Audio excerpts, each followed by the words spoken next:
Tú estás aquí. Prevalezca tu palabra, prevalezca tu voz, prevalezca tu presencia, Señor. Prevalezca tu obra en nuestros corazones, Señor. Prospera tu palabra y permite para tu gloria que produzca fruto a 100 por 1. Ayúdanos, Señor, a desaparecer, para que tu nombre sea glorificado por completo en esta tarde. En el nombre de Jesús. Amén. Vamos a abrir la Biblia en el capítulo 11 de Juan.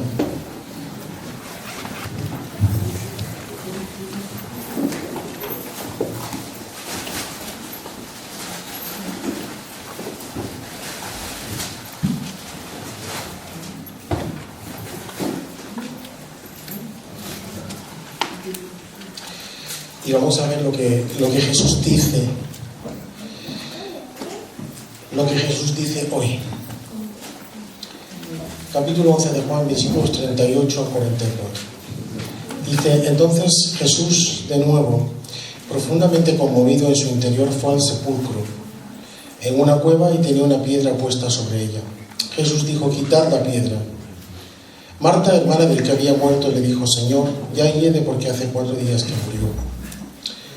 Jesús le dijo: ¿no te dije que si crees verás la gloria de Dios? Entonces quitaron la piedra. Jesús alzó los ojos a lo alto y dijo: Padre, te doy gracias porque me has oído.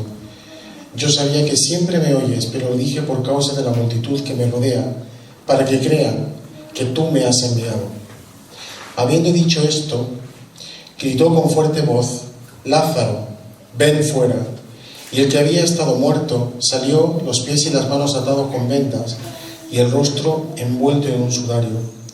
Jesús les dijo: desatadlo y dejadle ir. Vamos a ir al capítulo 10, al anterior, y al versículo 10. Dice así, bueno, esto lo sabemos todos, por lo menos en teoría: el ladrón solo viene para robar y matar y destruir. Yo he venido para que tengan vida y para que la tengan en abundancia. Entonces, estamos en este pasaje delante del Dios hecho carne. Jesucristo, el Hijo de Dios, está aquí hablando a un muerto y le está diciendo que salga de la tumba. Pero en el capítulo anterior ha dicho: yo he venido para que tengan vida y para que la tengan en abundancia. Lo que Jesús dice aquí es la expresión de la mente de Dios para el hombre. Es más, si se pudiera resumir el Evangelio, la Biblia entera, en un versículo, yo creo que no sería desacertado escoger el versículo de Juan 11, el versículo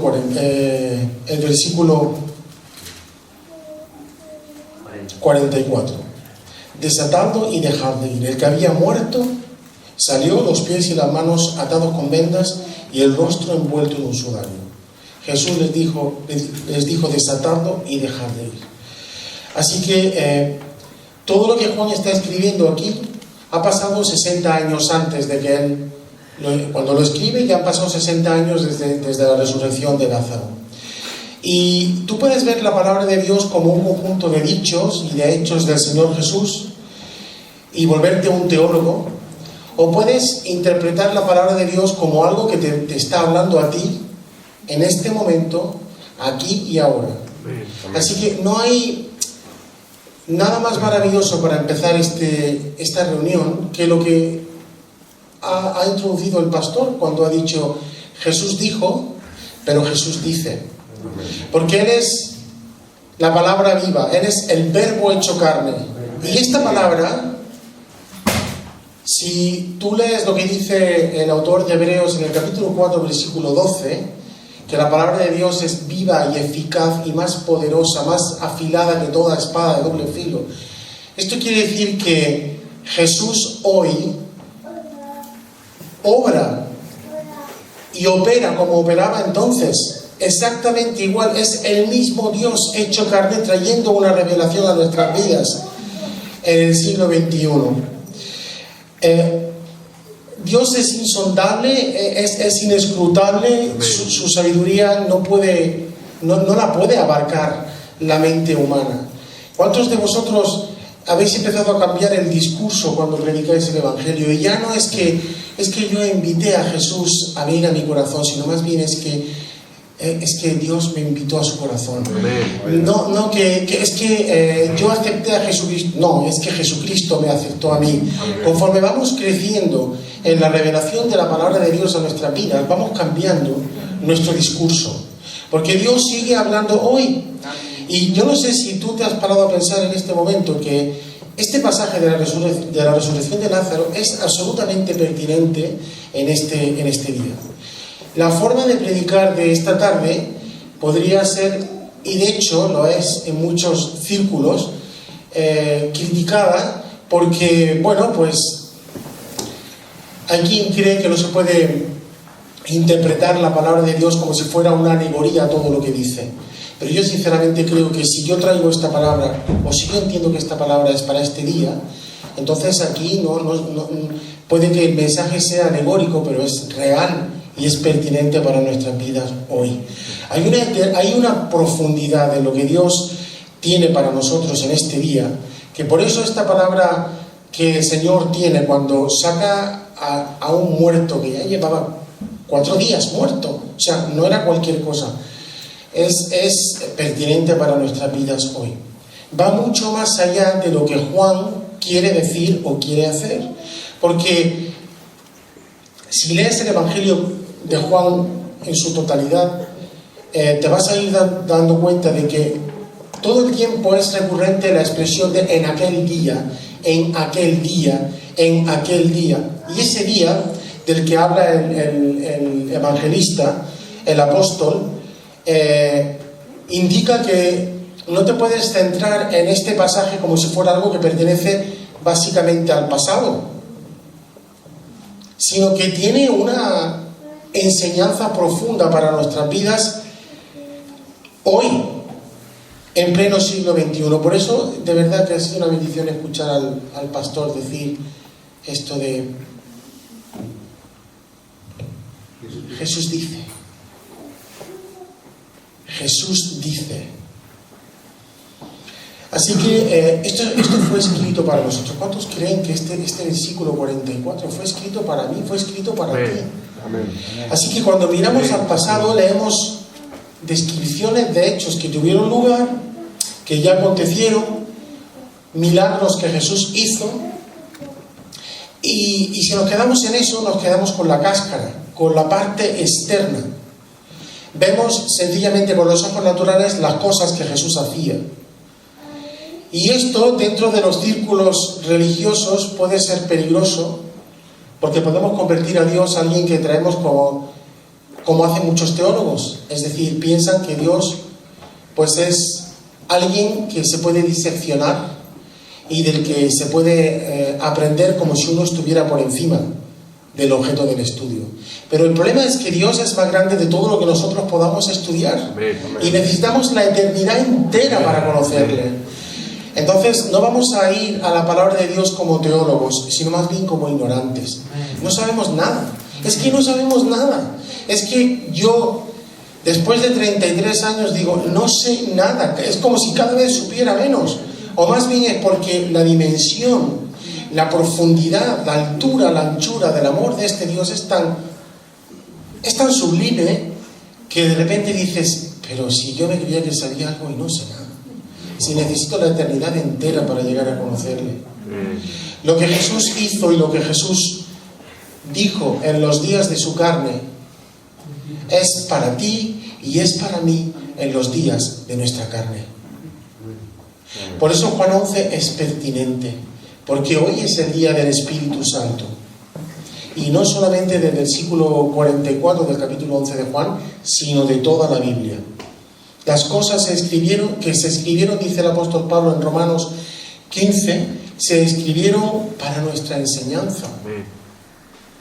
En 1 Corintios 10, el apóstol Pablo dice que estas cosas les acontecieron como ejemplo y están escritas para amonestarnos a nosotros, a quienes han alcanzado los fines de los siglos. Y en el versículo 1 de 1 Corintios 10 dice el apóstol Pablo, no quiero que ignoréis. No quiero que os quedéis ignorando. Todo lo que hay en la palabra es para nosotros hoy. Esto de las dispensaciones es un poco peligroso. Decir que Dios obró en el pasado y que ya no obra de la misma manera hoy es negar que Dios es el mismo ayer y hoy y por los siglos. Y esa es la pura palabra de Dios. Es lo que dice la palabra de Dios. Pero si ignoramos, podemos caer en la categoría de los saduceos, a quienes el Señor Jesús les dice: erráis, ignorando las Escrituras y el poder de Dios. Así que, ¿cómo vamos a leer este capítulo 11 de la resurrección de Lázaro? ¿Con qué ojos vamos a leer el capítulo 11 de Juan? ¿Como un acontecimiento asombroso que quedó reflejado y que es muy bonito recordarlo, o como algo que nos puede afectar a nuestras vidas hoy? Yo creo que esto fue registrado, igual que 1000 cosas, pero con algunas otras cosas nos cuesta menos trabajo. Si leemos Juan 3, estamos utilizando Juan 3 todo el tiempo para cuando predicamos el Evangelio, estamos diciendo: te es necesario nacer de nuevo. Estamos trayendo la terminología, las palabras de Jesús de Juan 3, las estamos trayendo al aquí y a la ahora. ¿Y por qué no podemos hacer lo mismo con Juan 11? ¿Por qué no podemos hacer lo mismo con Juan 10:10? Yo he venido para que tengan vida y para que la tengan en abundancia. Eso es lo que tenemos que pensar. Este evento fue registrado para nosotros. Y nosotros creemos que toda la Escritura es inspirada por Dios y es útil para enseñar, para redarguir, para instruir en justicia. Es lo que dice el apóstol Pablo en 2 de Timoteo. Y interpretamos la palabra de Dios con la palabra de Dios. Así que si los evangelios son solamente un registro de eventos,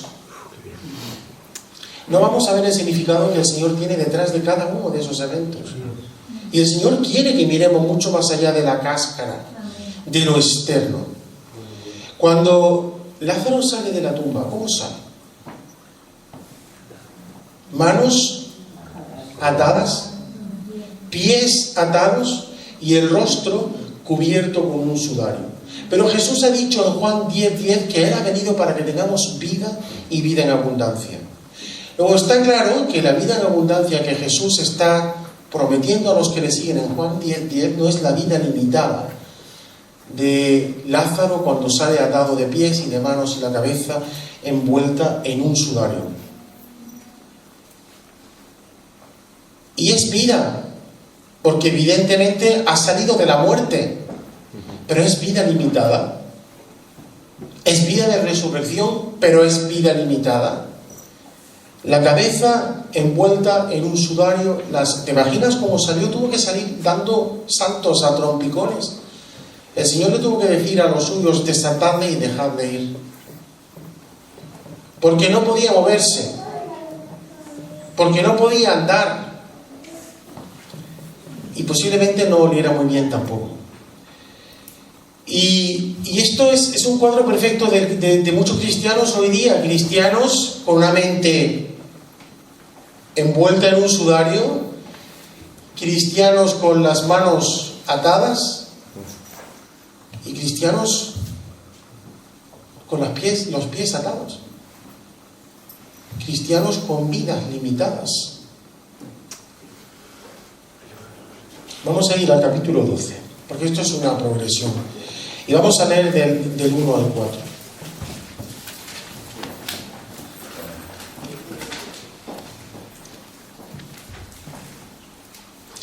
Dice: entonces Jesús, 6 días antes de la Pascua, vino a Betania donde estaba Lázaro, al que Jesús había resucitado de entre los muertos, y le hicieron una cena allí, y Marta servía, pero Lázaro era uno de los que estaba a la mesa con él. Entonces María, tomando una libra de perfume de nardo puro que costaba mucho, ungió los pies de Jesús y se los secó con sus cabellos, y la casa se llenó con la fragancia del perfume. Y Judas Iscariote, uno de los discípulos al que le iba a entregar, dijo: ¿por qué no se vendió este perfume por 300 denarios y se dio a los pobres? Ya no vemos aquí a Lázaro atado, sino que lo vemos A ver, le están haciendo una fiesta al Señor, así que seguramente que olía muy bien. Y si no, terminó oliendo muy bien porque aquella casa se impregnó del perfume de nardo puro que derramó María sobre Jesús. Aquí ya Lázaro no está atado. Es libre para contar la experiencia no muy común de haber estado muerto 4 días. Y esto es diferente del Lázaro atado.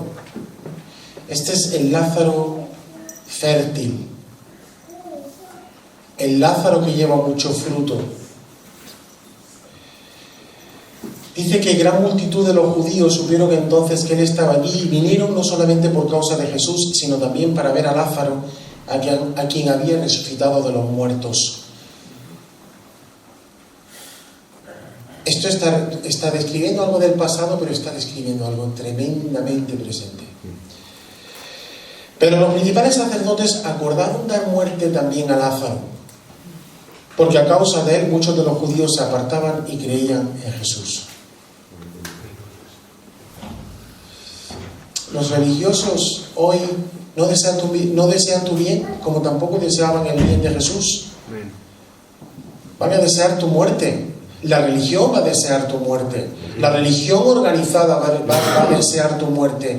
Y si la religión organizada se llama iglesia evangélica, va a desear tu muerte también. Religión organizada es religión organizada, tenga el nombre de evangélica, católica, que sea. Pero esto es para el siglo XXI, para nosotros hoy. Y esto es un cuadro perfecto del cristianismo en el siglo XXI. Cristianos atados, impedidos, estériles, con manos y pies atadas, el rostro envuelto en un sudario, cristianos sin fruto. Y muchas veces cuando hablamos de cristianos sin fruto, en el 90% de las veces es cristianos analfabetos espiritualmente. Recuerda lo que dice el apóstol Pablo, dice, no quiero que ignoréis. Y tú tienes que ser una Biblia andante. Tú tienes que ser una Biblia, no puedes ignorar. Hoy la responsabilidad que hay aquí en esta congregación es brutal.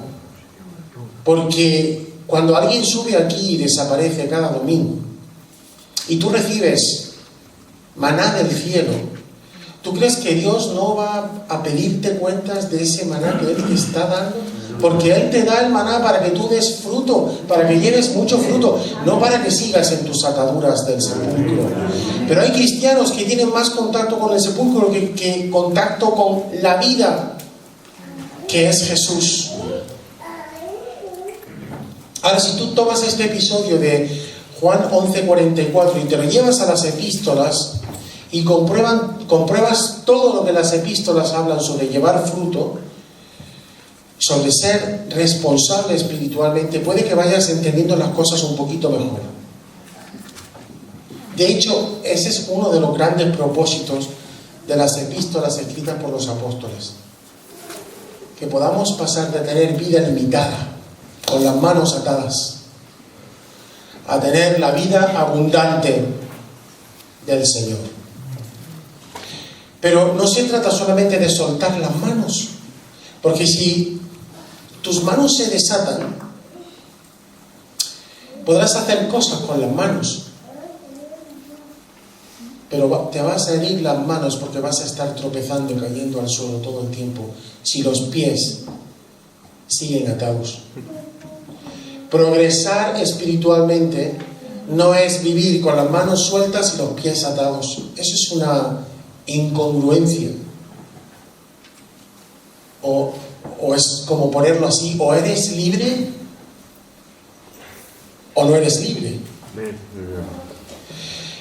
Y lo que es cierto de las manos es también cierto de los pies. Absolutamente cierto. Dice el apóstol Pablo en Filipenses que él yo prosigo a la meta del supremo llamamiento de Dios en Cristo Jesús. Mi pregunta es, ¿puedes proseguir a la meta del supremo llamamiento de Dios en Cristo Jesús si tienes los pies atados? Necesitas que las ligaduras de los pies sean sueltas. No se trata de una vida limitada porque las manos están sueltas y los pies están atados. No, manos sueltas y pies sueltos. Porque de otra forma te estancarás espiritualmente. Y Dios no quiere parálisis espiritual en medio de su pueblo. Su idea como parte de la vida es vida en abundancia, y eso es progreso espiritual, es avance, es crecimiento, es llevar fruto. Pero esto, amado hermano, no es para el que se toma la vida cristiana pues un poquito a la ligera. Bueno, hoy sí, pero mañana no. Esto es para gente que quiere ir con Jesús hasta el final. La idea es que podamos pasar de ese Lázaro atado en Juan 11 a ese Lázaro que le hace una fiesta a Jesús en Juan 12. Amén. Muchos cristianos son así y no ven un palmo más allá de las narices. Están todo el tiempo pensando en sus necesidades, en sus anhelos. Es como que el mundo entero gira alrededor de ellos. Yo. Y esta gente con menos percepción, con menos entendimiento, con menos comprensión y con menos progreso espiritual.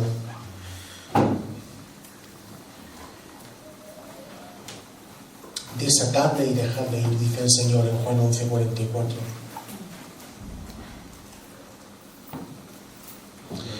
Y a veces salimos del sepulcro, pero seguimos en contacto con el sepulcro. ¿O no seguimos en contacto con el sepulcro cuando el mundo nos tira? Amén.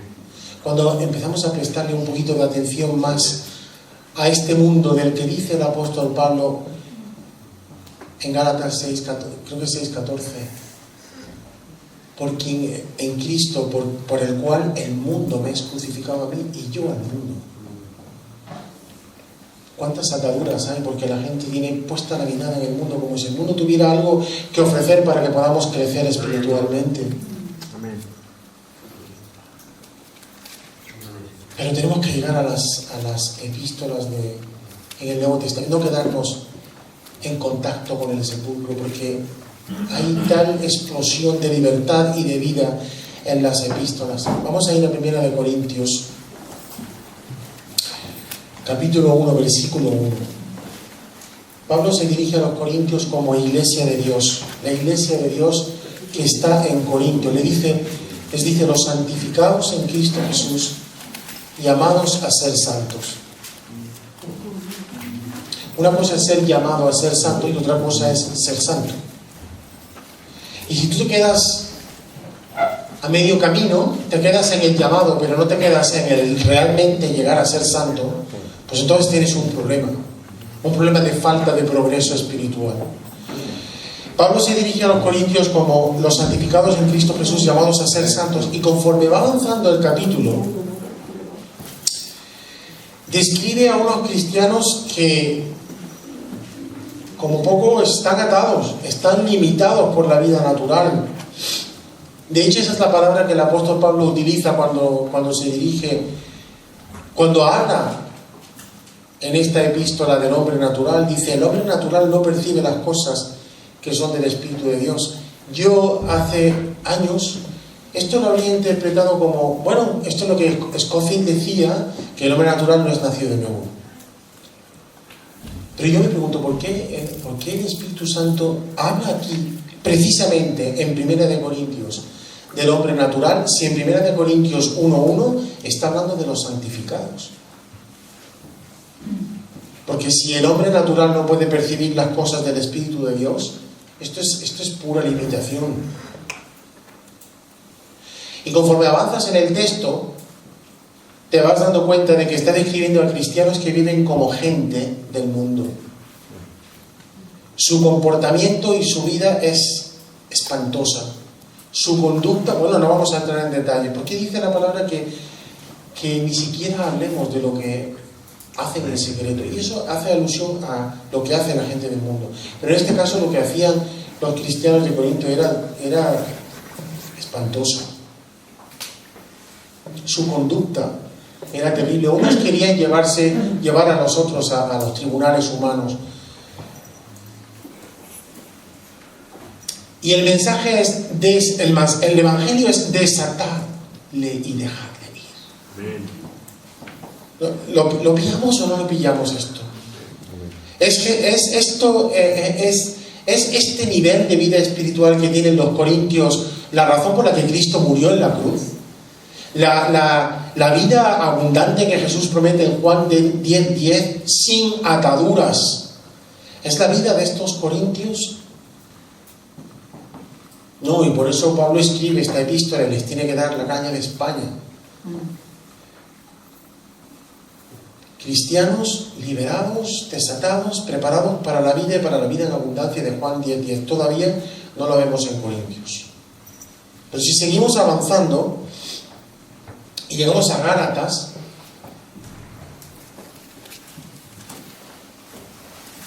también vemos que los Gálatas tenían un contacto demasiado estrecho con el sepulcro. Y por eso Pablo les tiene que decir en Gálatas 5:1: estad pues firmes en la libertad con que Cristo nos hizo libres y no estéis otra vez sujetos al yugo de esclavitud. Amén. Las dos palabras claves del apóstol Pablo en la epístola a los Gálatas es hijos y libertad. ¿Cuáles son los sudarios y las vendas de los Gálatas? Tradición y legalismo. Y a lo largo de los siglos esto es una cosa que se ha ido cumpliendo y por desgracia la historia de la Iglesia refleja esto, ¿no? Que es el peligro persistente de cuando... ¿Por qué tendremos los seres humanos esa tendencia a pasar de lo auténtico a lo falso? A pasar de lo real, de lo genuino, de lo verdadero a lo falso. Es como que cristalizamos nuestras creencias, nuestros dogmas, hacemos un cuerpo de nuestra enseñanza, hacemos un cuerpo de la doctrina cristiana y ya nos pensamos que a mí me dijo alguien una vez, yo ya no leo la Biblia porque ya me la sé entera.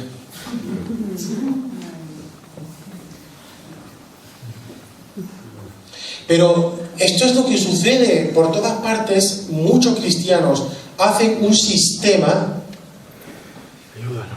y transforman la revelación de Dios en un cristal sólido que no sirve para nada, en un dogma, en algo que puedes poner en una vitrina,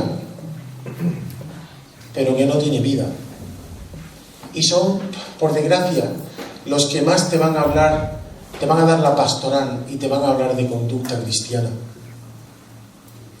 Y reducen a Cristo a algo muy inferior a lo que Él es. Porque la verdad cristalizada ya no es verdad. Ya no es verdad. No puede producir... La verdad convertida en un libro teológico no puede producir vida, ni vida en abundancia, como dice Juan 10:10. Pero cuando viene el Espíritu Santo en el libro de los Hechos, esos discípulos viejos experimentaron una maravillosa emancipación de toda la teología que ellos tenían. Te voy a poner un ejemplo. Pedro, que es judío, es nacido y criado en el judaísmo, y de repente Dios lo pone en un lugar donde se supone que no debía estar.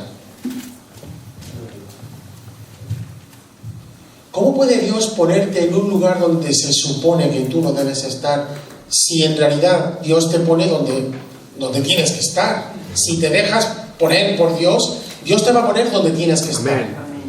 ¿Cómo es posible que Pedro esté orando en la azotea en aquella casa? Creo que es en Hechos 10. Y baja un lienzo del cielo y le dice, mata y come. Y dice, no. porque jamás nada inmundo ha entrado en mi boca. Y recibe una exhortación directa del cielo: lo que Dios ha limpiado, no lo hagas tú, inmundo. Y esta es una reacción del Espíritu Santo a este tradicionalismo, a este legalismo, a esta limitación, a esta atadura. Y Pedro mata, come y automáticamente está preparado para ir a la casa de Cornelio. Supuestamente un lugar donde no debía estar. Pero porque Pedro estuvo en la casa de Cornelio, por eso estamos tú y yo hoy aquí. Porque el Evangelio alcanzó a los gentiles gracias a esa primera incursión del Evangelio en la casa de Cornelio, en la casa de un gentil. Así que una y otra vez hasta la muerte, las palabras del Señor Jesús para este joven Pedro que va madurando y va madurando, se van cumpliendo. El Señor le dice en Juan 21, cuando eras más joven, te ceñías e ibas donde querías. Pero como has madurado, como has estado dispuesto a crecer y a progresar en mí, cuando seas viejo, extenderás voluntariamente las manos y te ceñirá otro y te llevará a donde hoy no querrías ir. Y bueno, sabemos que murió crucificado y sabemos que murió crucificado boca abajo, porque él dijo que no era digno de morir como su Señor. Pero te das cuenta cómo puede Dios revolucionar la vida de alguien que ha sido alguien que niega a Jesús y que termina muriendo por él boca abajo. Esta es la vida de Dios. Esto solamente lo hace la vida de Dios. Esto solamente lo produce la palabra, la espada del Espíritu, viva y eficaz, capaz de trastornar Amén. las vidas. Amén. Amén. Y este principio lo vas a tener tú también. El Señor le va a decir a Ramón, Ramón sí, y Ramón a lo mejor dice no, pero Dios dice sí, y al final Ramón tendrá que decir sí. Y David y Rita, tú también, y yo, y cada uno de nosotros. Amén. Tanto si quieres como si no, la reacción del cielo a la limitación legalista, a las vendas, al sudario, es fuera con eso. Fuera completamente con eso. Esta es la libertad a la que Cristo nos ha llamado. Amén. Y es libertad para poderle servir, es libertad para poderle amar, es libertad. ¿Sabes que los cristianos más libres son los cristianos que viven en los regímenes políticos más anticristianos? Y son los cristianos más libres. Yo nunca voy a olvidar una reunión en la Estonia soviética en el año 86, por ahí. Creo que fue 86, 87. Y fuimos toda la escuela bíblica a Tallinn. Tallinn es la capital de Estonia, pero entonces era Unión Soviética. Y íbamos con direcciones de hermanos a los que íbamos a llevarle Biblias. Y yo te voy a decir, yo cuando crucé la frontera, cuando salí del barco y vi el control, a mí me temblaban las piernas. Y cuando teníamos instrucciones de cómo teníamos que llegar a la casa de los creyentes, no podíamos darle al taxista la dirección exacta, teníamos que darle números de calle diferentes.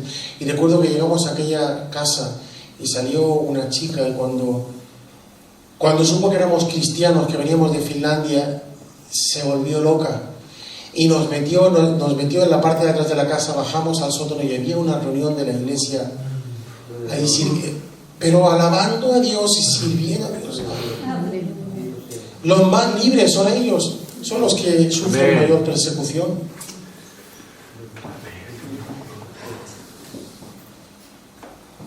¿Y sabes qué? Que Pedro recibía todas estas cosas por revelación, como las vas a recibir tú. Pedro sabía perfectamente que iba a morir de esa manera, porque el Señor se lo había dicho. Segunda de Pedro 1:14, sabiendo que en breve debo abandonar el cuerpo, como nuestro Señor Jesucristo me ha declarado. Pero ¿tú crees que si él hubiera tenido todavía la mente envuelta en un sudario, habría podido escuchar la revelación del Espíritu de Dios a su corazón? ¿Habría podido recibir la fuerza para morir como murió.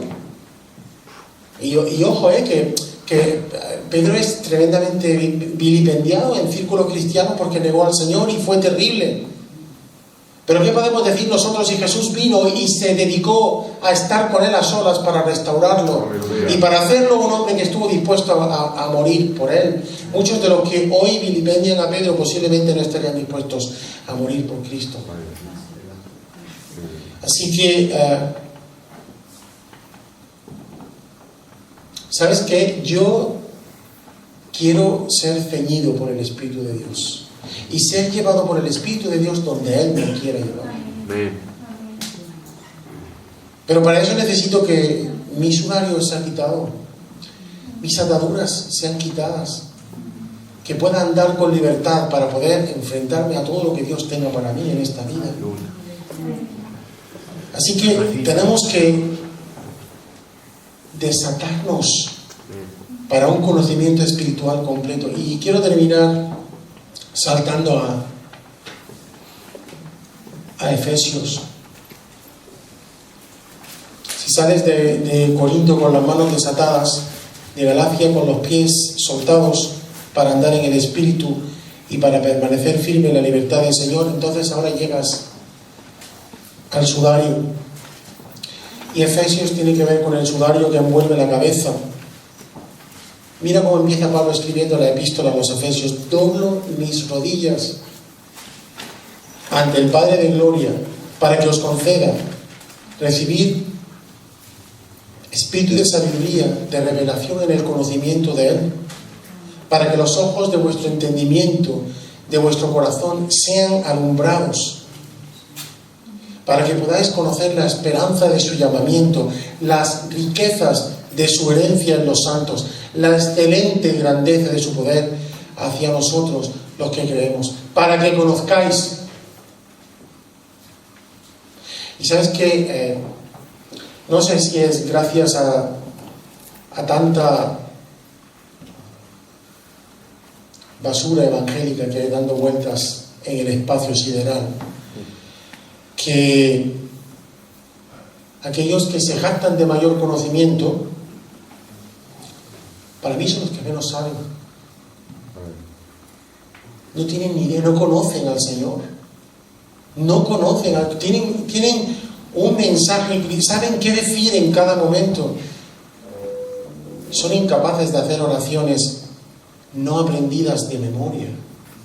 Son incapaces de hacer oraciones de desaparecidos. Para que los ojos de nuestro corazón sean alumbrados. Aquí ya no hay sudario. Es algo maravilloso. Los ojos del corazón abiertos, desatados en cuanto a la grandeza del llamado y de la vocación. Todo aquello que el Hijo de Dios tiene para mí, Él quiere que yo lo sepa. Él quiere que yo entienda. Él quiere que yo sea sabio y entendido, buen conocedor de su buena voluntad. Pero esto no me lo va a dar una escuela bíblica. Tampoco me lo va a dar el pastor. La gente que vive su vida espiritual dependiendo de terceros son los primeros que tientan a Dios. Los primeros que tientan a Dios. Cuando Moisés subió y desapareció, lo primero que hicieron estos fue hacer un becerro. Y antes habían dicho: todo lo que el Señor quiera que hagamos, nosotros lo haremos. Pero fue quitado Moisés de en medio y se perdieron. Más allá de toda capacidad y de todo alcance humano, Pablo dice: para que sepáis, para que conozcáis. Y yo te digo, ¿tú crees que vas a llegar a conocer el amor de Dios que sobrepasa a todo entendimiento mediante la lógica o el entendimiento natural? Para que conozcáis. Y esta es la vida eterna, que te conozcan a ti, el único Dios verdadero, y a Jesucristo, a quien has enviado. Amén. Pero de verdad que cuánto sudario, cuántos pies atados, cuántas muñecas atadas todavía por todas partes. La palabra que el apóstol Pablo utiliza para conocer es epignosis, y es un conocimiento pleno. Dice el apóstol Pablo que por espacio de 3 años no cesé de predicaros todo el consejo de Dios. Amén. Y vosotros no sabéis, porque no hemos hablado mucho de nosotros, pero cuánto hemos anhelado, mi esposa y yo, una iglesia donde estuviera todo el consejo de Dios, donde el Cordero es el Cordero inmolado, pero es el Cordero que habla los sellos, donde no arrancamos una parte del Evangelio y nos quedamos con aquella parte que nos parece como más fácil de aceptar, más sencilla, más bonita, para que lleguéis al conocimiento pleno, para una vida abundante. Es ver todo el propósito divino, todo el significado de tu llamamiento. Y por desgracia esto no es la tónica general de todos los creyentes, porque por todas partes vemos sudarios, vendas, pero porque la verdadera revelación no es información. La verdadera revelación trae libertad. Amén. Libertad. Libertad. Libertad para transformar a un perseguidor, a un blasfemo, a un asesino en un apóstol. Amén.